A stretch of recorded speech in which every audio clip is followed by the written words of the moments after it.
안녕하세요. 돈되는 상식입니다. 오늘은 기초연금과 관련해서 통장 잔액이 얼마까지 있으면 기초연금을 받을 수 있는지 확인해 볼 텐데요. 기초연금을 받기 위해서는 몇 가지 조건이 필요합니다. 저 알아요. 금융소득, 기타소득, 사업소득, 자동차가 있으면 안 되는 거 아닌가요? 그 중에서도 가장 큰 것이 소득과 재산의 소득인정액인데요. 소득인정액이란 월소득평가액과 재산의 월소득 환산액을 합산한 금액입니다.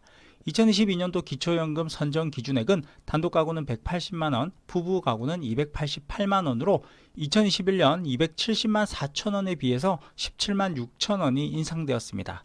그럼 소득의 범위는 어떻게 될까요? 소득은 근로소득, 기타소득, 사업소득, 재산소득, 공적이전소득, 무료임차소득, 이자소득, 개인연금 등이 모두 포함되는데요. 때문에 개인의 소득과 재산 등을 모두 포함해서 계산을 해야 되지만 정확하게 알기 어렵기 때문에 기타 소득이 없다고 생각하고 말씀드려 보도록 할게요. 단독 가구는 금융재산이 5억 6천만 원 이하면 기초연금을 받을 수 있습니다.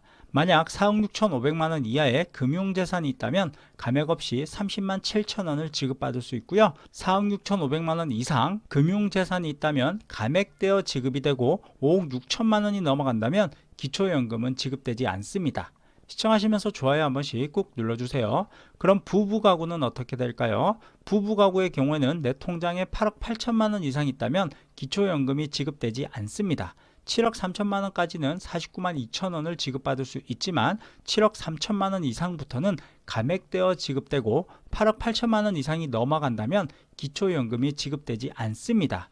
하지만 방금 말씀드린 내용은 단순히 통장 내역, 즉 금융재산만으로 말씀드린 내용인데요. 현재 보유액에 이자나 배당금, 주식 보유, 주택 소유 등이 포함된다면 감액되어 지급되거나 달라질 수 있습니다. 자, 그럼 자녀에게 용돈을 받으면 기초연금 금액은 줄어들까요? 저도 얼마나 줄어드는지 궁금해요. 자녀에게 용돈을 받는다면 용돈은 소득으로 인정되지 않기 때문에 기초연금 수급액은 동일하게 지급받을 수 있습니다.